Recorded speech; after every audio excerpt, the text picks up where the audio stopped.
आप सही भक्तों को राधे राधे।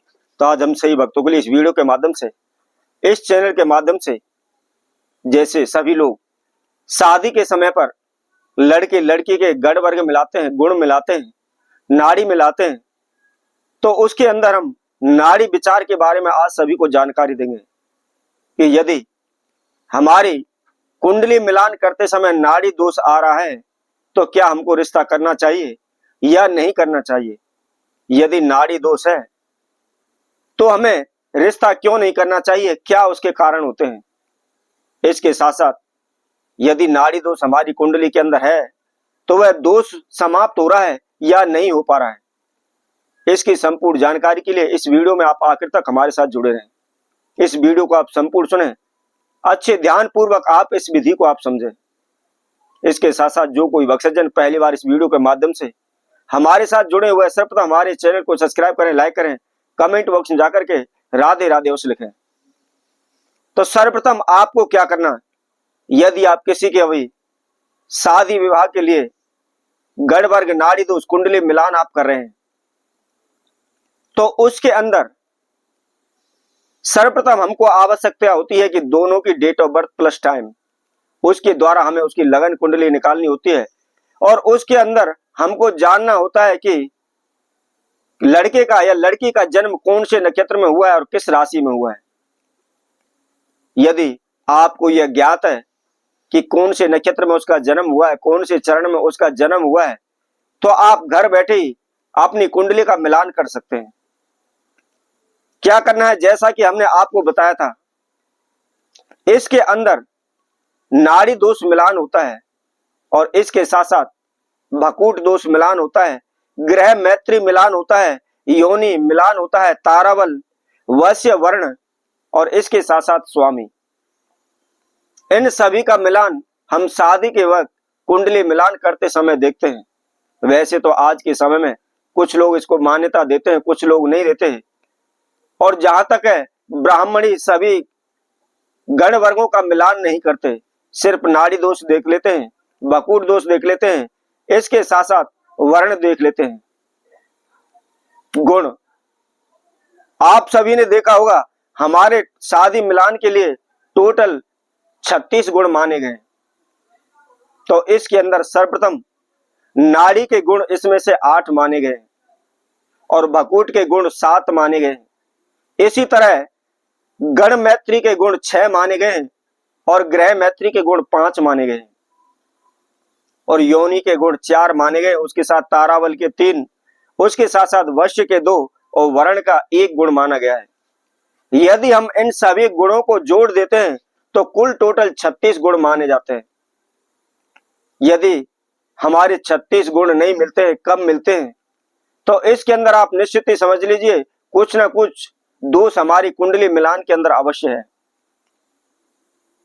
और इसके साथ साथ वैसे हमारे शास्त्रों में भी वर्णन है कि यदि 17 गुण होते हैं तो सभी ब्राह्मणों का विचार है, मत है कि 17 गुण पर हम रिश्ता कर देते हैं, परंतु इससे कम गुण मिलते हैं तो कभी भी हमको रिश्ता नहीं करना चाहिए। अब इसके साथ साथ महत्वपूर्ण बात और मैं आपको बता देता हूं, सर्वप्रथम नाड़ी दोष यदि हम कुंडली का मिलान कर रहे हैं तो इसके लिए ब्राह्मणों के लिए नाड़ी दोष बताया गया है। उनको निश्चित ही इस दोष में शादी विवाह नहीं करना चाहिए। वैसे तो प्रत्येक जाति के लिए है, लेकिन विशेषकर ब्राह्मण के लिए माना गया है। इसके साथ साथ वर्ण विचार हमेशा क्षत्रिय को अवश्य मानना चाहिए, चाहे आप कुंडली मिलान करवाएं या ना करवाएं, इन पर विश्वास रखते हैं या ना रखते हैं, लेकिन फिर भी वर्ण का विचार अवश्य करें। इसके साथ साथ गण दोष जो होता है वह वैश्यों को निश्चित मानना चाहिए और इसके साथ साथ योनि दोष शूद्रों के लिए बताया गया है। अब सर्वप्रथम आज हम इस वीडियो के माध्यम से आपके लिए नाड़ी दोष के बारे में जानकारी देते हैं कि नाड़ी दोष का क्या मतलब होता है। सर्वप्रथम मैं आपको बता देता हूं, यदि आप कुंडली का मिलान कर रहे हैं और दोनों की एक नाड़ी आती है तो निश्चित ही नाड़ी दोष माना जाता है। इसके साथ साथ यदि दोनों की नाड़ी विपरीत आती है तो उसका कोई भी दोष नहीं लगता है। अब नाड़ी दोष के जैसा कि हमने गुण बताए हुए थे कि कितने गुण मिलते हैं, तो नाड़ी दोष के कुल टोटल 8 गुण होते हैं। इसमें से 3 प्रकार की नाड़ी हमारे शास्त्रों में वर्णन दिया गया है, 3 प्रकार की नाड़ी मानी गई है।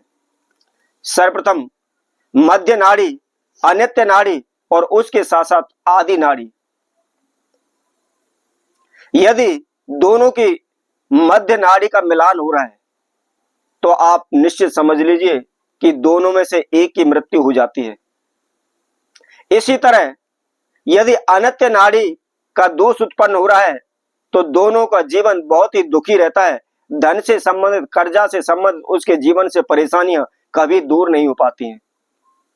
और इसी तरह यदि आदि नाड़ी दोष मिलता है तो इसके कारण हमारा तलाकशुदा जीवन व्यतीत होता है, अर्थात हमारा रिश्ता तो होता है, शादी तो होती है, परंतु हमारा तलाक हो जाता है।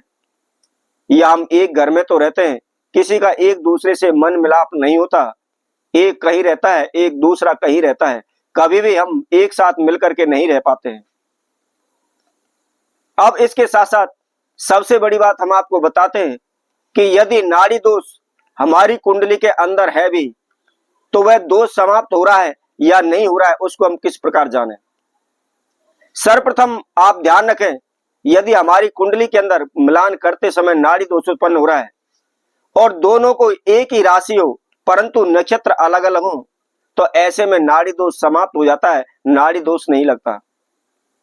और इसी तरह यदि लड़का और लड़की, वर और वधू दोनों की एक ही राशि है या दोनों का एक ही नक्षत्र है परंतु चरण अलग अलग हैं तो ऐसे में भी नाड़ी दोष समाप्त हो जाता है, नाड़ी दोष नहीं लगता।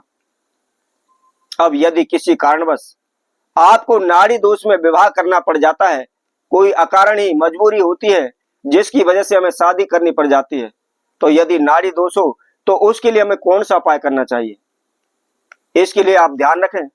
यदि नाड़ी दोष में आपको शादी विवाह किसी कारणवश करना पड़ रहा है तो उसके लिए आप महामृत्युंजय के जाप करें, उसके साथ साथ चांदी और स्वर्ण का दान करें और उसके साथ में आप गौ का दान करें। ऐसा शास्त्रों में वर्णन है। यदि नाड़ी दोष में किसी का शादी विवाह हो जाता है तो वह इस उपाय को कर लेता है, इस विधि को पूर्ण कर देता है तो उसका नाड़ी दोष समाप्त हो जाता है, उसका जीवन खुशहाल व्यतीत होने लगता है। तो इसी तरह आपसे भक्तों के लिए और नए उपाय के साथ, नई वीडियो के साथ पुनः उपस्थित होंगे। तब तक के लिए सभी भक्तों को राधे राधे।